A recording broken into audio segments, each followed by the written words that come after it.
Very funny. ऐसे jokes तुम कहाँ से ढूंढ के लाते हो? पर अब जोक नहीं, मैं एक सीरियस बात करना चाहता हूँ तुमसे। कैसी बात? क्या तुम्हारा सच में कोई पास्ट नहीं था? तुमने मुझसे कुछ छुपाया है? जो बातें मुझे तुम्हें बतानी चाहिए थी मैं पहले ही बता चुकी हूँ। सच में मेरा कोई पास्ट नहीं था। एनीवे, मैं तुम्हारे लिए एक गिफ्ट लेके आया। इसमें क्या है? ये ड्रेस पहले ले, मेरी खातिर।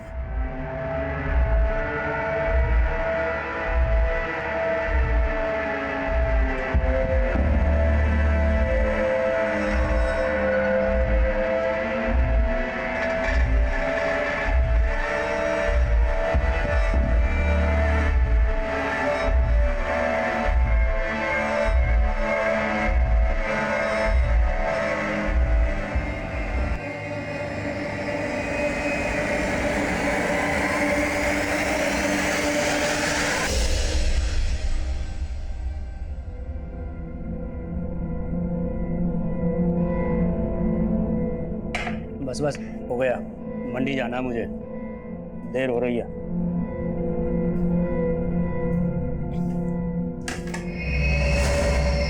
भाभी, आप यहाँ खुश नहीं हो ना?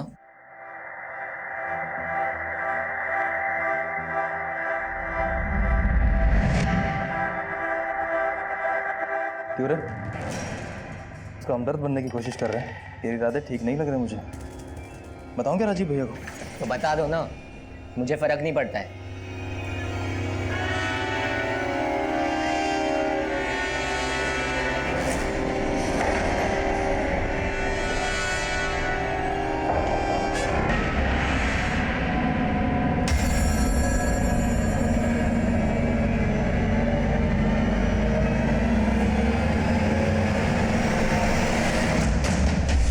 भैया, रिया भाभी का कॉल आया था, आप उनका कॉल नहीं पिक कर रहे हो?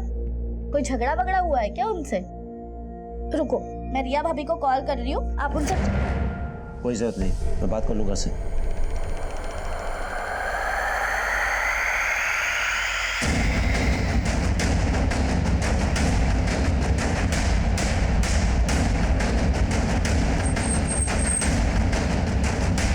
सर, एक लड़के की बॉडी है।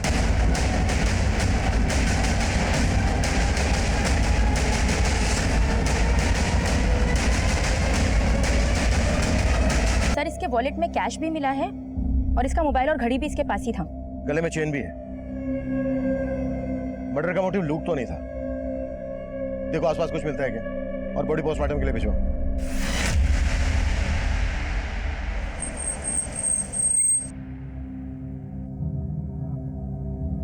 हमें चिराग की लाश एमसीडी पार्क के पास एक खाली प्लॉट में मिली। आप लोगों से चिराग कुछ कहकर गया था कि कहाँ जा रहा है? चिराग भैया ने तो कुछ बताया नहीं था, पर हो सकता है वो रिया भाभी से मिलने गए हो। रिया भाभी? चिराग शादीशुदा था? नहीं सर, चिराग भैया की शादी होने वाली थी। रिया चिराग भैया के फियांसे हैं। मॉर्निंग में मुझे रिया भाभी का कॉल आया था, वो बोल रही थी कि चिराग भैया उनका फोन पिक नहीं कर रहे हैं। भैया, रिया भाभी का कॉल आया था, आप उनका कॉल नहीं पिक कर रहे हो? कोई झगड़ा वगड़ा हुआ है क्या उनसे? रुको, मैं रिया भाभी को कॉल कर रही हूँ, आप उनसे। कोई जरूरत नहीं, मैं बात कर लूंगा उससे। जब भैया गए थे तब उनका मूड भी काफी ऑफ लग रहा था।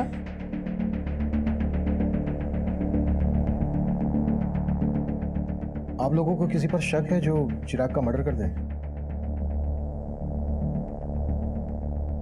सर जरूर ये जतिन और उसके दोस्तों ने किया है। सर, कुछ दिन पहले मुझे और वर्षा को भी उनने बहुत परेशान किया था। इतना कुछ हो गया, आप लोगों ने पुलिस कंप्लेन क्यों नहीं की? चिराग भैया को लगा कि वो दोबारा ऐसी हरकत नहीं करेंगे।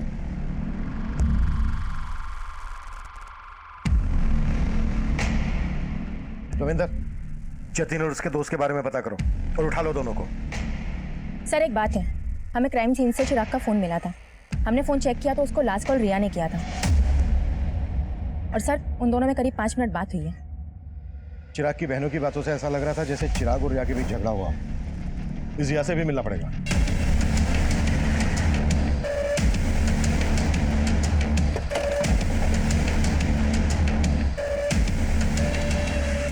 चिराग मुझसे नाराज था, इसलिए वो मेरा फ़ोन पिक नहीं कर रहा था।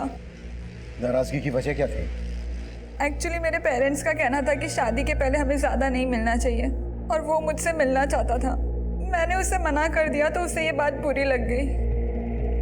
चिराग की फोन पर आखिरी बार बात तुमसे हुई थी, क्या बातें हुई थी तुम दोनों के बीच?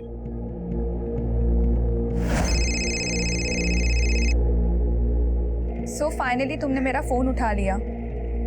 मैंने उससे मिलने के लिए मना लिया था और उसने हाँ भी कर दी थी। तो तुम चिराग से मिली थी? नहीं सर, पर हम मिलने वाले थे। उसने मुझे एमसीटी गार्डन के पास मिलने के लिए बुलाया था। मैंने उसका बहुत वेट किया, लेकिन वो आया ही नहीं मिलने। हमें चिराग की लाश एमसीडी गार्डन के पास ही एक खाली प्लॉट में मिली थी। क्या तुम वाकई में उससे नहीं मिली थी या फिर कुछ छुपा रही हो हमसे? नहीं सर, चिराग सच में मुझसे नहीं मिला था।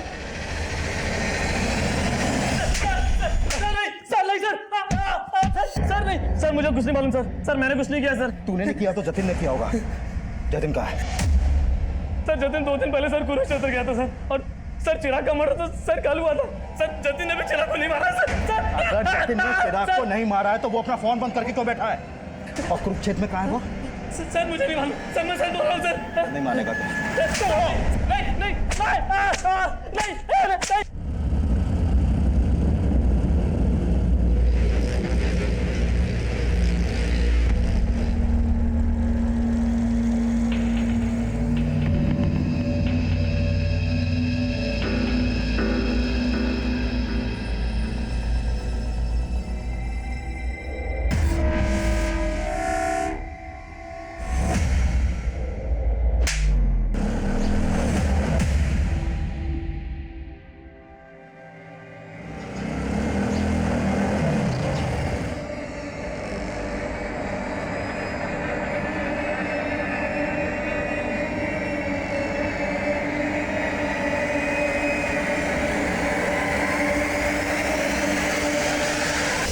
भैया, आपने उस लुगाई के सामने मुझे थप्पड़ मार के अच्छा नहीं किया।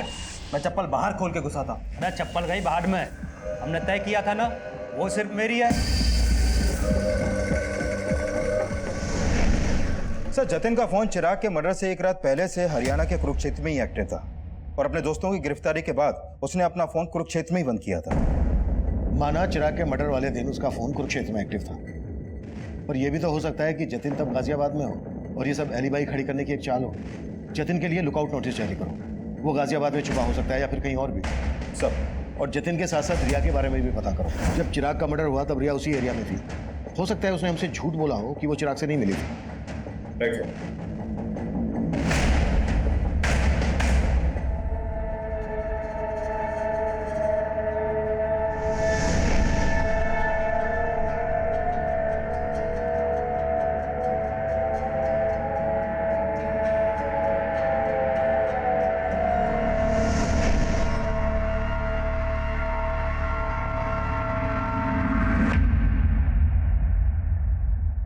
पानी पियो, लो पानी पियो। मैं समझ सकता हूँ कि किस्मत ने उसे एक बहुत बड़ा घाव दिया, लेकिन अपने बाकी के बच्चों के लिए तुम्हें इस दुख से उभरना पड़ेगा ना। ऐसा काम थोड़ी चलेगा। चिराग के जाने के बाद चाचा जी को तो लाइसेंस मिल गया आने का। मुझे कुछ ठीक नहीं लग रहा है।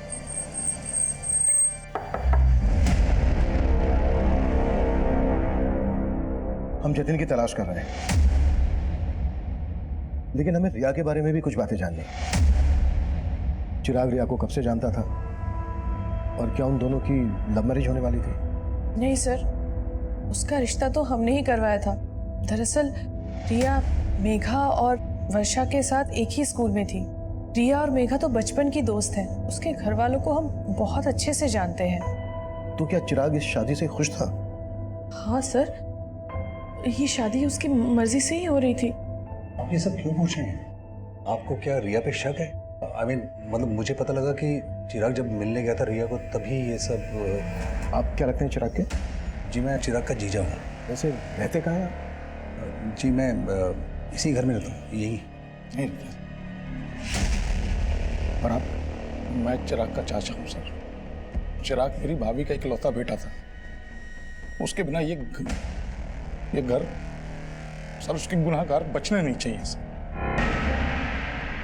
दोषियों को सजा दिलाना हमारी ड्यूटी है, आप चिंता मत कीजिए।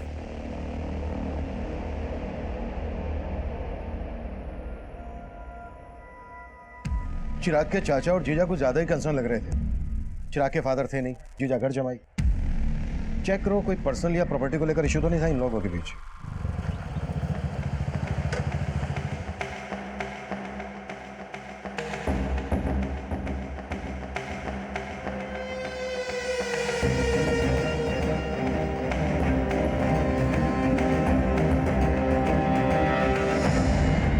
सर, रिया के कॉल रिकॉर्ड में ऐसा कोई क्लू नहीं मिला कि उसका किसी और लड़के से कोई अफेयर हो।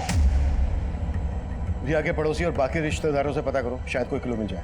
सर, कुरुक्षेत्र पुलिस से जतिन से जुड़े एक और आपराधिक मामले के बारे में पता चला है। सर, जिस दिन चिराग का मर्डर हुआ था उसी दिन जतिन ने कुरुक्षेत्र से एक बाइक चुराई थी। कुरुक्षेत्र पुलिस भी जतिन को ढूंढ रही है। हो सकता है जतिन उसी बाइक से गाजियाबाद आया हो। लेकिन सर, क्राइम सीन के आसपास के सारे सीसीटीवी फुटेज हमने खंगाल डाले थे। उनमें जतिन ने जो बाइक कुरुक्षेत्र से चुराई थी वो कहीं नहीं देखी गई। सर, हो सकता है वो बाइक सोनीपत में हो। सोनीपत? हाँ सर, क्योंकि लास्ट टाइम जब चिराग ने रिया को कॉल किया था तब उसका फोन सोनीपत में ही एक्टिव था। ये भी तो हो सकता है कि चिराग का मर्डर सोनीपत में किया गया हो और पर्पसली उसकी बॉडी को एमसीडी गार्डन के पास। दीदी, आप और जीजा जी कब जा रहे हो? तुझे हमसे क्या प्रॉब्लम है? हाँ, एक मिनट वर्षा, मुझे ना घर जमाई बन के रहने का कोई शौक नहीं है। तुम दोनों को पता है कि मैंने एक फ्लैट बुक किया है। अगर उसका बिल्डर पैसे लेके भागा नहीं होता ना तो मैं तो यहाँ। पिछले 2 साल से जीजा जी आप यही बोल रहे हैं। और दीदी, आपको तो पता है ना अपना फाइनेंशियल कंडीशन कैसा है, इसलिए प्लीज आप दोनों अपने रहने का इंतजाम कहीं और ही कीजिए ताकि हम ऊपर वाला फ्लोर रेंट पे दे सकें। ये घर ना मेरा भी है, तुम मुझे से जाने के लिए नहीं बोल सकती, समझी? बस फिर से तुम लोग उसी बातों पे लड़ने लगे। और मेघा, किसकी नीयत कैसी है ये मैं अच्छे से जानती हूँ और इन सब बातों के लिए मैं हूँ। लेकिन चिराग भैया ने तो आप पे कभी भरोसा ही नहीं किया और वजह आप अच्छी तरीके से जानती है। हम चिराग के घर वालों के बारे में पता कर रहे थे और दूसरी तरफ हम जतिन को भी ढूंढ रहे थे, लेकिन हमें जतिन नहीं मिल रहा था जिस पर चिराग की फैमिली शक जता रही थी। चिराग की मंगेतर रिया भी हमारे रडार पर थी, लेकिन इस केस से जुड़ा एक अलग ही एंगल तब हमारे सामने आया जिसने इस केस को अचानक से घुमाव दे दिया। सर, हमने उस दिन के सोनीपत के एरिया के सीसीटीवी खंगाले थे जब चिराग का फोन वहां पर एक्टिव था, लेकिन उसमें से किसी भी फुटेज में चिराग कैप्चर नहीं हुआ। लेकिन सर, उससे एक दिन पहले की एक सीसीटीवी फुटेज में चिराग कैप्चर हुआ था जिसमें वो एक औरत का पीछा कर रहा था। ये देखिए सर। कौन है ये औरत और चिराग क्यों और किस मकसद से इसका पीछा कर रहा होगा? प्रिया, औरत घूंघट में है, फिर भी चिराग के घर वालों को ये फुटेज दिखाओ, हो सकता है वहां से कोई हिंट मिल जाए। Right sir.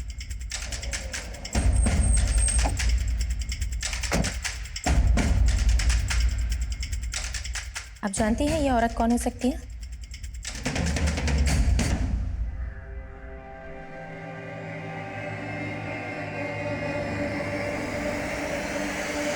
नीच, जब मैं अंदर होता हूँ तब भी तू इसी तरह झांकता है? हाँ, झाँकता हूँ, लेकिन आपकी तरह आपकी मशरूफियत में बाधा नहीं डालता। उसे देखिए, इश्क लड़ा रहा है अंदर। तो लड़ाने दे, तेरे क्यों चुल उठ रही है? अरे वो मेरे भोले भैया उस लड़की को हमारे खिलाफ भड़का रहा है।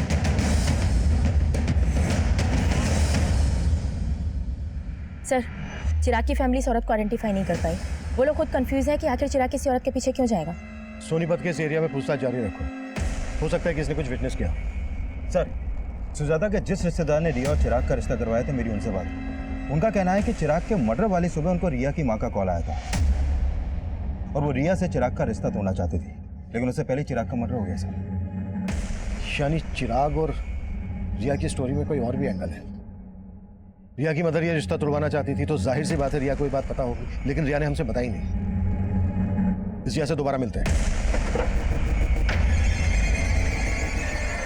अरे बाबली, अरे रो क्यों रही है? अरे आज रोने का दिन ना है, आज तो हंसने का मौका है। अरे अपना मुकुल है ना, उसका हैप्पी बर्थडे है और उसे आज मैं अपना दिन तोहफे में दूंगा। सर, मम्मी मेरे कहने पे ये रिश्ता चिराग से तोड़ने वाली थी, लेकिन फिर उसका मर्डर हो गया। मुझे इसलिए कुछ समझ में नहीं आ रहा था कि आप लोगों को ये बात बोलूं या ना बोलूं। समझ में नहीं आ रहा था या फिर जानबूझकर ये बात हमसे छुपाई गई? नहीं सर, ऐसा कुछ भी नहीं है। तो फिर कैसा है? शादी क्यों तोड़ना चाहती थी? सर एक्चुअली वो चिराग कुछ दिनों से बहुत अजीब बिहेव करने लगा था। पहले वो जब भी मिलता था अच्छी बातें करता था, लेकिन अचानक से उसके बिहेवियर में चेंजेस आ गए। रिया, एक सीरियस बात करना चाहता हूँ तुमसे। कैसी बात? क्या तुम्हारा सच में कोई पास्ट नहीं था? जो बातें मुझे तुम्हें बतानी चाहिए थी मैं पहले ही बता चुकी हूँ। सच में मेरा कोई पास्ट नहीं था। एनीवे, मैं तुम्हारे लिए एक गिफ्ट लेके आया। ये ड्रेस पहन लो।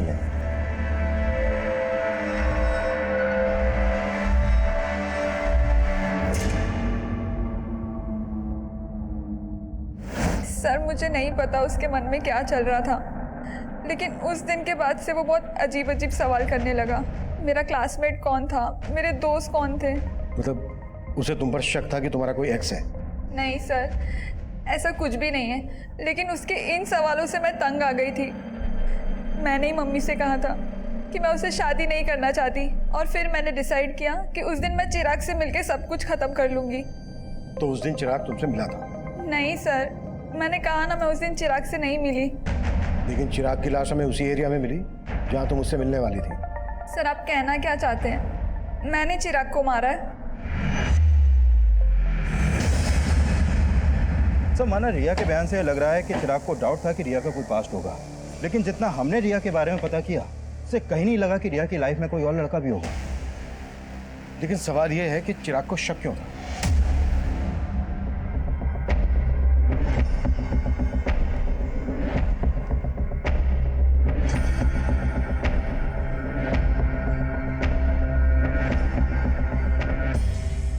सोनीपत में चिराग को इस औरत के पीछे जाते हुए देखा गया था। हो सकता है इसी औरत ने चिराग के दिमाग में जहर भरा हो। सर, इसका मतलब ये औरत रिया की जानने वाली हो सकती है। करेक्ट। और हो सकता है चिराग को इस औरत की असलियत पता चल गई हो और इस औरत ने इस औरत की फोटो रिया और उसकी मदर को दिखाओ और सोनीपत में पूछताछ तेज कर दो। हमारे लिए जानना बेहद जरूरी है कि आखिर ये औरत है कौन। सर, क्या आप इसको जानते हैं?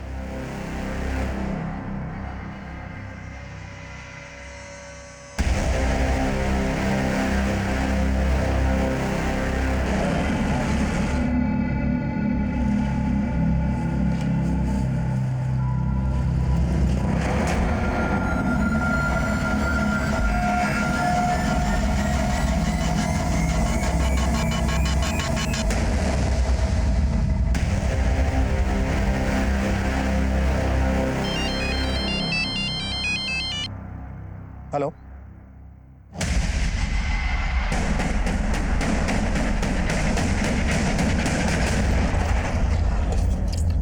सर, जिस घूंघट वाली औरत को हम ढूंढ रहे थे उस औरत को इस दुकान पे देखा गया।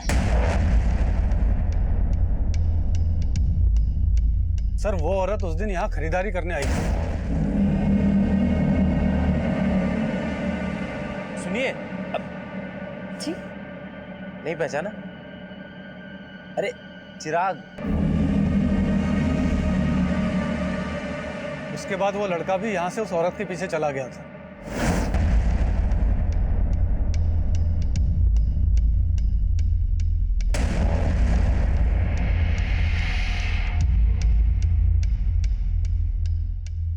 ये औरत पहले भी आती थी? जी सर, 3-4 महीने पहले कभी कभी आया करती थी, लेकिन तब उसकी शादी नहीं हुई थी। उस दिन पहली बार मैंने उसको साड़ी में देखा था। ये रहती कहाँ थी? सर, इसका आइडिया नहीं है। हो सकता है ये औरत यहीं कहीं आसपास रहती हो। पूछताछ करो, कैसे भी करके पता लगाओ कि आखिर ये औरत है कौन। सर,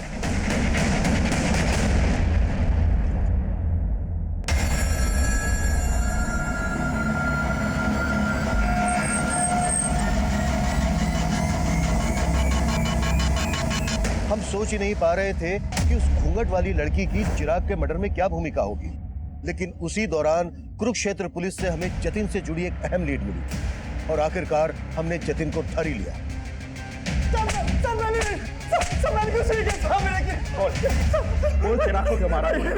मैंने बिल्कुल नहीं मारा। लेकिन हमारी लगातार कोशिशों के बावजूद जतिन इस बात से इनकार करता रहा कि उसका चिराग के मर्डर से कोई लेना देना था।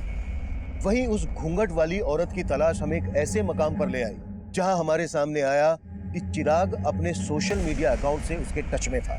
वहीं उस लड़की का सोशल मीडिया प्रोफाइल उसका एक नया रूप लेकर हमारे सामने आया। साइबर सेल ने चिराग के फेसबुक अकाउंट को क्रैक किया है। सर, इसके अकाउंट में इस लड़की का प्रोफाइल रितु सिंह के नाम से है और चिराग के मर्डर से पहले तक इन दोनों के बीच में काफी चैटिंग हो रही थी। तुम रिया से शादी करके बहुत बड़ी गलती कर रहे हो। रिया का कई लड़कों के साथ अफेयर था और मेरे एक फ्रेंड को भी उसने धोखा दिया। तुम्हें विश्वास नहीं हो रहा है ना मेरी बात पर? मेरे फ्रेंड ने मुझे बताया कि रिया की बैग पर तिल है, जो वही जान सकता है जिसका उसके साथ फिजिकल रिलेशन था।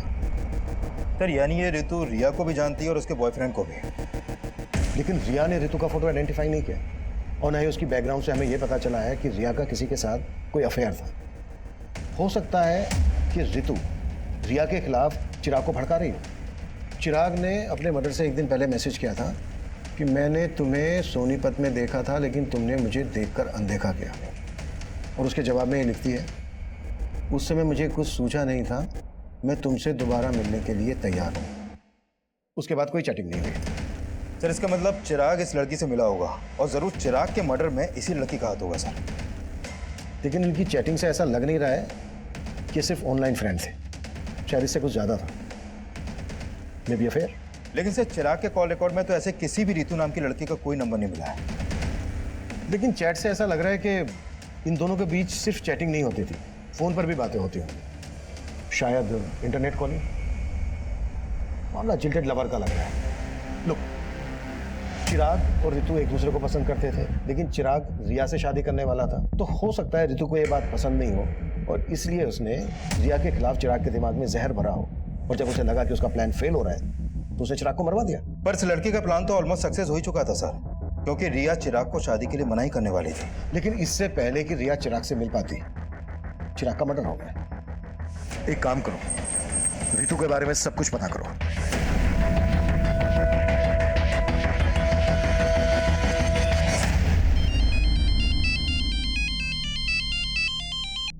हाँ रविंदर। सर, उस लड़की के पेरेंट्स के घर का पता चला। उस लड़की का असली नाम छाया है। छाया? लेकिन उसका प्रोफाइल तो रितु के नाम से था। चाहते हो? हमें केस के सिलसिले में उससे बात करनी है। केस? कौन सा केस साहब? बुलाओ उसको, या हम उसी से बात करेंगे। नहीं, वो यहाँ पर नहीं है। तो फिर कहाँ है? एक सप्ताह पहले यहाँ से भाग गई। भाग गई? जी, और अब हम उसके बारे में कोई बात भी नहीं करना चाहते हैं। धन्यवाद।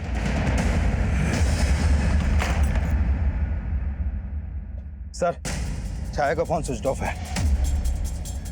तो छाया का पति बोल रहा है कि एक हफ्ता पहले ही छाया यहाँ से भाग गई थी। सर, मुझे लग रहा है ये जरूर उसे बचा रहा है।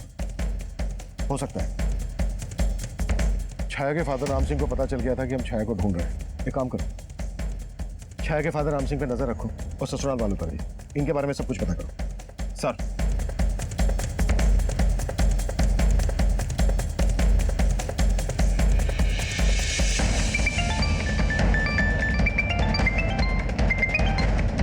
जैन सर। जय हिंद। छाया के कॉल रिकॉर्ड्स आए? जी सर, वही स्टडी करी थी। सर, छाया का फोन एक हफ्ते पहले सोनीपत में ही बंद हुआ था। भैया, जहाँ पर छाया के पेरेंट्स रहते हैं, हो सकता है छाया वहीं छुपी है, पता करो। जी सर। और सर, छाया के कॉल रिकॉर्ड के हिसाब से गाजियाबाद का एक नंबर मिला है जिस पर उसकी काफ़ी बातचीत होती थी। किसका नंबर है? सर, ये नंबर किसी जितेंद्र वशिष्ठ के नाम पर रजिस्टर्ड है। नंबर स्विच ऑफ है या एक्टिव है? सर, एक्टिव है। जितेंद्र को थाने बुलाओ। जी सर। सर, जितेंद्र वशिष्ठ आ गया है। बुलाओ। सर, छाया मेरी स्टूडेंट थी। मैं जिस कॉलेज में पढ़ाता था, छाया 3 महीने पहले तक वहाँ पढ़ती थी। 3 महीने पहले तक पढ़ती थी? लेकिन बात तो तुम दोनों के बीच एक हफ्ते पहले तक हो रही थी। तुम दोनों के बीच सिर्फ टीचर और स्टूडेंट वाला रिश्ता था या फिर? नहीं सर, छाया मेरी स्टूडेंट थी। वो मेरी बहुत रिस्पेक्ट करती थी सर। थी? मतलब अब कहाँ है वो? सर, मैं आपको सब कुछ बताता हूँ। दरअसल छाया एक ऐसे कम्युनिटी से बिलोंग करती है जहाँ एक ही लड़की की शादी परिवार के सभी बेटों के साथ कर दी जाती थी। What? हाँ सर, कुरुक्षेत्र में उसकी शादी 3 भाइयों के साथ हुई थी, लेकिन वो इस शादी के खिलाफ थी। पर उसके पेरेंट्स ने उसकी एक बात नहीं सुनी और वो अपनी तकलीफ मुझसे शेयर करती थी। एक हफ्ते पहले वो मुझसे नरेला मिलने आई थी। सर, वो अपने तीनों पतियों से तंग आकर वहाँ से भाग आई थी। वो मेरी हेल्प चाहती थी सर।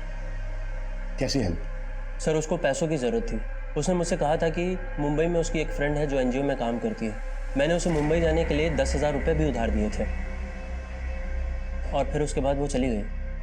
लेकिन फोन तो उसका अभी बंद आ रहा है। सर मुझे भी ये समझ में नहीं आ रहा है। अच्छा, मुंबई में कहाँ जाने वाली थी वो और किस फ्रेंड की बात कर रही थी? सर इस बारे में उसने मुझसे कुछ नहीं बताया।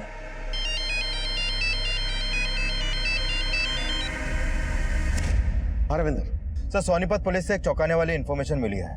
कुछ दिन पहले उन्हें सोनीपत में छाया की लाश मिली थी।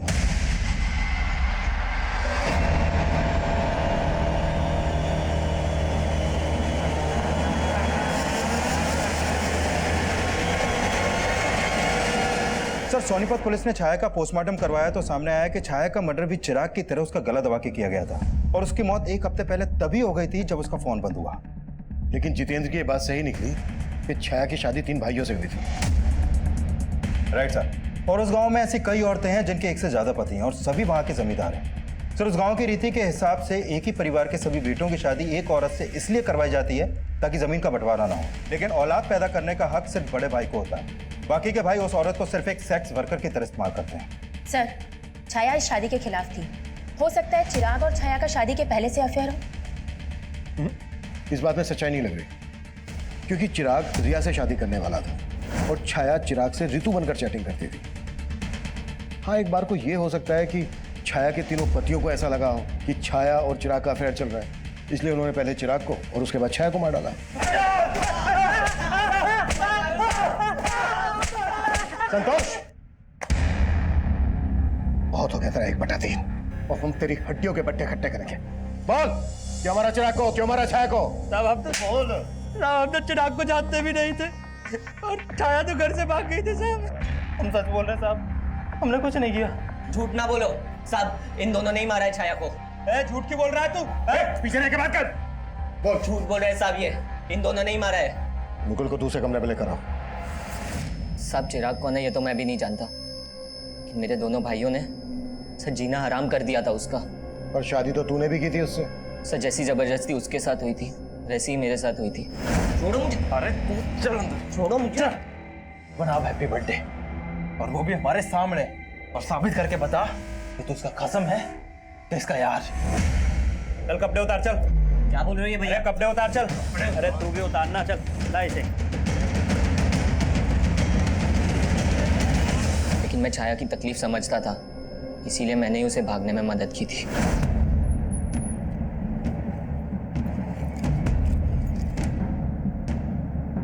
साहब वो गाजियाबाद बोल के निकली थी, लेकिन मेरे दोनों भाई उसे बाद में ढूंढ रहे थे। सच सच बता दे, कहाँ भेजा तूने उसे? नहीं भैया, मैंने उसे नहीं भगाया है। मम्मी कसम, मैंने उसे नहीं भगाया है। मम्मी आप तो... सर मुझे पक्का यकीन है उन्होंने उसे ढूंढ के मार दिया होगा। हमें पता चला है गाजियाबाद में वो अपने एक टीचर जितेंद्र से मिली थी, उससे 10,000 रुपये भी उधार लिए और वहाँ से सीधे मुंबई जाने वाली थी। मुंबई में उसकी एक फ्रेंड है जो एनजीओ में काम करती है। उसकी ऐसी किसी फ्रेंड को जानते हो जो मुंबई में रहती है? नहीं साहब, उसने तो बस मुझे इतना ही बताया था कि वो गाजियाबाद में अपने किसी दोस्त से मिलने जा रही है। इसके अलावा उसने मुझे कुछ नहीं बताया था साहब। सर, मैंने चिराग के कॉल रिकॉर्ड्स में एक नंबर आइडेंटिफाई किया है जिस पर उसकी काफ़ी बात होती थी। वो नंबर उसके दोस्त उमेश का है सर। सर मैं और चिराग एक ही स्कूल में पढ़ते थे, हम दोनों काफ़ी अच्छे दोस्त थे। तुम्हें क्या लगता है चिराग का मर्डर किसने किया होगा? उसको नापसंद करने वाले उसके घर वाले भी थे। मतलब किसकी बात कर रहे हैं? सर एक तो उसके चाचा, चिराग से उनकी बिल्कुल नहीं बनती थी, और मैं अपने जीजा से भी तंग आ गया था। उमेश। हाँ भाई। मैं जीजा जी से ज्यादा ना अपनी बहन नीलम के लिए दुखी हूँ। क्यों? अरे जीजा जी किसी काम के नहीं है। नौकरी ढूंढना तो दूर की बात, हमारे घर में आके बैठ गए। मैं दीदी की वजह से चुप हूँ, नहीं तो। सर चिराग के जीजा की उनके घर पर भी नजर थी, और एक बार तो उन्होंने चिराग की माँ के गहने तक गायब किया। चिराग के जीजा ने चोरी भी की थी? हाँ सर, और कहानी ये बताई कि गहने किसी ने लूट लिया। मैं सुनार के पास से जब आया तो यहाँ पर आया, ये यहाँ पर ये एक आदमी मिला, इसने मुझे छुरा दिखाया, मैंने यहाँ से गहने लिए और वहाँ कहीं भाग गया वो। लेकिन चिराग ने कंप्लेंट करने से मना कर दिया था, क्योंकि उसे पता था कि अगर वह कंप्लेंट करेगा तो चिराग का जीजा ही झूठा साबित होगा और घर की बदनामी होगी। चिराग को अपने चाचा के साथ क्या प्रॉब्लम थी? सर आप जैसा सोच रहे हैं सब बिल्कुल नहीं। माना कि चिराग मुझे पसंद नहीं करता, लेकिन सुजाता भाभी में चिराग की जान बसती। तो मैं उसे कैसे मरवा सकता हूँ? चिराग में सुजाता की जान बसती थी और तेरी जान सुजाता में बसती है, इसलिए सुजाता की जिंदगी में जगह बनाने के लिए तूने चिराग को मरवा दिया। क्या सर, जब चिराग का मर्डर हुआ मैं तो शहर में था ही नहीं सर, मैं तो शहर के बाहर था सर। तेरे सारे कांड पता कर लिए हमने, कभी चिट फंड का तो कभी नकली पेपर्स बनवाकर प्रॉपर्टी का धंधा, बहुत लोगों को चूना लगाया तूने, और वो तू घर बिकवा कर भी नीलम का हिस्सा लेना चाहता था, और तेरे रास्ते का रोड़ा था चिराग। सर आप मेरे और भाभी के रिश्ते को लेकर गलत सोच रहे हैं। दरअसल उमाशंकर भाई साहब कई साल पहले गुजर गए, तो भाभी का ख्याल मेरे अलावा कौन रखता? फिर तेरे बीवी बच्चों ने तुझे क्यों छोड़ा? सब पता कर लिया हमने, उन्हें भी यही लगता है कि तेरा और तेरी सुजाता भाभी का चक्कर चल रहा है। गलत फहमी है सर उनको, जैसे चिराग को थी, और चिराग ने इन सब बातों को तूल दिया सर। और रमाशंकर बाहर निकल! क्या बदतमीजी कर रहा है? इधर आके बात कर। अंदर तो मेरे पाँव के जूते भी नहीं जाएंगे। लास्ट वार्निंग दे रहा हूँ, अगर मेरी माँ से मिला ना तो अच्छा नहीं होगा रमाशंकर। सर इस चिराग की वजह से मेरी फैमिली मुझे शक की निगाह से देखने लगी थी। हो सकता है इसी बात का बदला लिया हो तूने चिराग से। सर मैं मानता हूँ कि मैं बहुत घटिया आदमी हूँ, लालची आदमी हूँ, लेकिन ये चिराग के मर्डर में मेरा कोई रिलेशन नहीं है सर। मेरे और सुजाता भाभी के बीच में तेवर भाभी से पहले दोस्ती का रिश्ता है। मतलब? सर बड़ी भाभी सुनीता की मौत के बाद। अब ये सुनीता भाभी कौन है? सर मेरे भैया की पहली पत्नी। सर उनकी मौत के बाद भैया ने सुनीता भाभी की छोटी बहन सुजाता से शादी कर ली ताकि उनके बच्चों को माँ का प्यार मिल सके। मतलब नीलम और चिराग तुम्हारी सुजाता भाभी के बच्चे नहीं है? नहीं सर, वो बड़ी भाभी के बच्चे हैं, लेकिन सुजाता ने मेघा और वर्षा से ज्यादा उन दोनों का ख्याल रखा। सर सुजाता जब शादी होकर यहाँ आई थी तो उसकी उम्र बहुत कम थी, तो भैया ने मुझे जिम्मेदारी दी कि मैं एक दोस्त की तरह उनका ख्याल रखूं। सर जो रिश्ता भैया ने बनवाया था ना, उसमें चिराग ने दिल खोल के कीचड़ उछाला है। सर आप हमारे परिवार का इतिहास निकलवा के सिर्फ हमारे जख्मों पे नमक छिड़क रहे हैं। सुजाता जी, हम सिर्फ अपनी ड्यूटी कर रहे हैं। तो सही जगह कीजिए ना ड्यूटी। मेरे बेटे के मर्डर में किसी घर वाले का नहीं बल्कि बाहर वाले का हाथ है। प्लीज प्लीज हमें तंग करना बंद कर दीजिए। सर छाया के कॉल रिकॉर्ड में मुंबई का एक भी नंबर नहीं मिला है, और ऐसा कोई लीड भी नहीं मिला है जिससे पता चले कि उसका कोई रिश्तेदार मुंबई में होगा। मतलब जितेंद्र ने झूठ बोला था हमसे? कुंडली निकालो उसकी। सर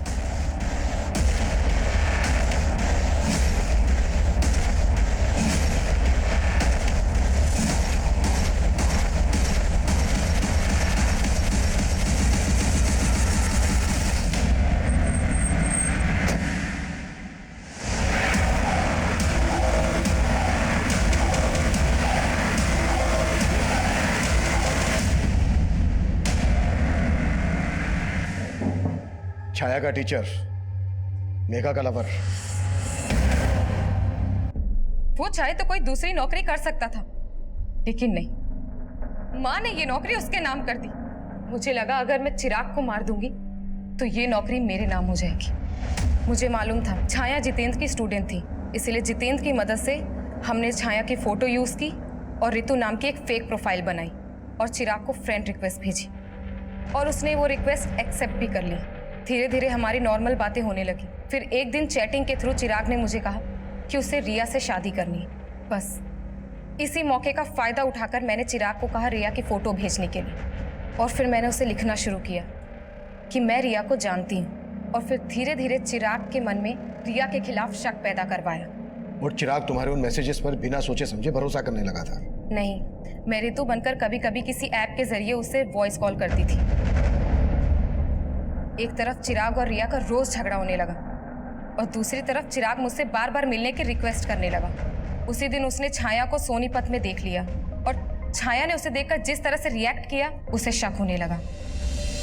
इसीलिए मैंने रितु बनकर उसे कॉल किया और उसे मिलने के लिए बुलाया। और तुम्हें पता था चिराग और रिया एमसीडी गार्डन में मिलते थे, इसलिए तुमने उसको वहीं पर मिलने के लिए बुलाया।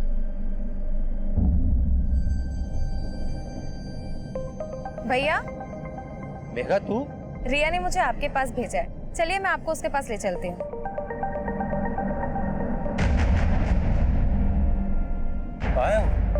भैया बस आती होगी। मुझे पता था आप लोग किसी ना किसी तरह छाया तक पहुंच जाएंगे। और इसलिए छाया को मैंने कहा कि तुम अपने पति को छोड़कर भाग जाओ, और उससे मैंने कहा कि मैं एक एनजीओ के बारे में जानता हूँ। और वो जब मिलने आई तो हमने। और ये तुमने सिर्फ नौकरी पाने के लिए किया? नहीं, ये बंटवारे के प्यार से थक गई थी मैं, तंग आ गई थी। हर वक्त नीलम, चिराग। सुजाता जी, चिराग और नीलम की सौतेली माँ थी, तुम्हारी तो अपनी माँ है, सगी। लेकिन क्या फायदा, वो तो उन दोनों से प्यार करती थी ना। पापा की मौत के बाद उनके पेंशन और पीएफ के 50 लाख रुपए मिले थे, लेकिन वो नीलम और उसके निकम्मे पति के घर बसाने में लगाना चाहती थी। लेकिन चिराग तो तुम दोनों बहनों से प्यार करता था। क्या करती मैं इसे प्यार का? माँ का सारा प्यार, प्रॉपर्टी, पापा के पैसे सब रख लेता वो। अगर तुम्हें लग रहा था कि तुम्हें तुम्हारा हिस्सा नहीं मिल रहा था, तुम्हारा हक मारा जा रहा था, तो कोर्ट का दरवाजा खटखटा सकती थी। ये सब करके मिल गया तुम्हें तुम्हारा हिस्सा, तुम्हारा हक। चिराग ने मेघा को कभी अपनी सौतेली बहन नहीं समझा, लेकिन वो इस दस्तक को नहीं भाप पाया कि जिस बहन की रक्षा के लिए वो किसी भी हद तक जा सकता है, वो बहन खुद उसकी भक्षक बन जाएगी। सुजाता की ये कोशिश कि वो चिराग और नीलम की अच्छी मां साबित होगी, उसे उसके ही बच्चों से दूर कर दिया। चिराग के लिए नफरत मेघा में एकाएक नहीं पनपी होगी, बल्कि सालों से पनप रही हो। तो क्या सुजाता ने मेघा के अंदर उबलते गुस्से को कभी नहीं भापा? या फिर उसे दस्तक मिली थी, लेकिन उसने उस दस्तक को महसूस नहीं किया? उम्र के हर पड़ाव पर जब जब हम अपना बचपन याद करते हैं, तब तब सबसे पहले हमें हमारे भाई बहन और माता पिता याद आते हैं। लेकिन बढ़ती उम्र के साथ साथ अपनी मासूमियत बनाए रखना आसान नहीं होता, क्योंकि अक्सर हमें यह गलत फहमियां जकड़े रहती हैं कि दुनिया में भोलापन नहीं, बल्कि चालाकियां बिकती हैं। और कभी कभी हम इतना बदल जाते हैं कि इंसानियत हमें एक टूटा हुआ खिलौना और ईमानदारी झूठ लगने लगती है। हमें हमारे बचपन की मासूमियत हमेशा बचाए रखने की कोशिश करनी चाहिए, क्योंकि हमारी पूरी जिंदगी में हमारा बचपन ही वो मोती है जो हमें इंसानियत और रिश्तों को बनाए रखने की कीमत समझा सकता है। अब मैं सीनियर इंस्पेक्टर अभिमन्यु जिंदल आप लोगों से विदा लेता हूं। आपसे फिर मुलाकात हो।